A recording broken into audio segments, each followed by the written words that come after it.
जय हिंद जय भारत दोस्तों आज मैं आपको एक ऐसे देश का नाम बताने वाला हूं जहां पे कोई भी बच्चा अगर जन्म लेता है तो उसकी एज की गणना 1 साल से स्टार्ट होती है। यानी कहने का मतलब है कि भारत में अगर कोई बच्चा जन्म लेता है तो उसको उस दिन से उसकी एज की गणना की जाती है। 1 दिन का होता है तो 1 दिन हो गया भाई, 2 दिन हो गया, 3 दिन हो गया, 4 दिन हो गया, इस तरह साल हो गया।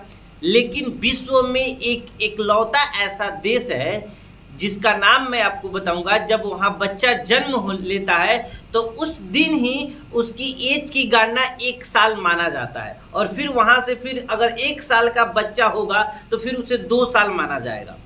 दोस्तों वह देश का नाम है दक्षिण कोरिया।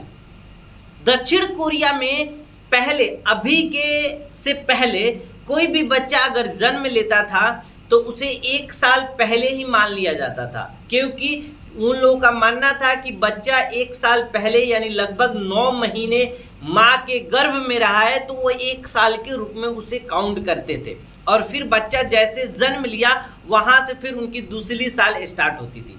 जबकि भारत में जब बच्चा जन्म लिया उसी समय से उसकी एज की गणना होने लगती है, उसकी काउंटिंग होने लगती है।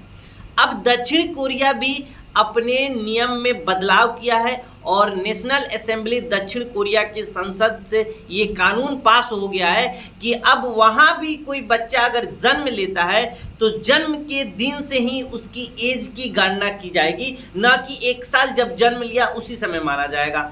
ऐसा अब नहीं होगा, और इसलिए माना जा रहा है कि दक्षिण कोरिया के जितने भी लोग हैं उन सभी लोगों का एज 1-1 साल कम हो जाएगा।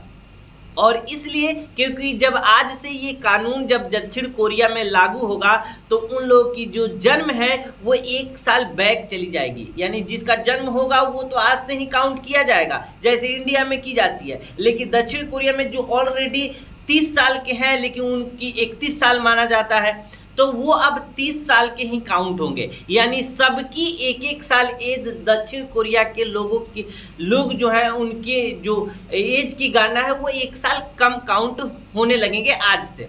तो इस तरह दोस्तों आज मैंने आपको बताया कि दक्षिण कोरिया एक इकलौता देश था पहले। अब हालांकि वो कानून में चेंज आ गई है। पहले वो देश था कि जब बच्चा जन्म लेता था तो उस समय उसे 1 साल की गणना में रखा जाता था, फिर उसकी दूसरी साल स्टार्ट होती थी। अब तो नियम में बदलाव हो गया है, तो वहाँ भी जैसे भारत में कोई बच्चा जन्म लेता है तो उसकी जो एज की गणना की जाती है उसी तरह अब दक्षिण कोरिया में भी गणना उसी तरह दक्षिण कोरिया में भी अब एज की गणना की जाएगी और उनकी काउंटिंग की जाएगी। उम्मीद करता हूं दोस्तों वीडियो आपको अच्छा लगा होगा।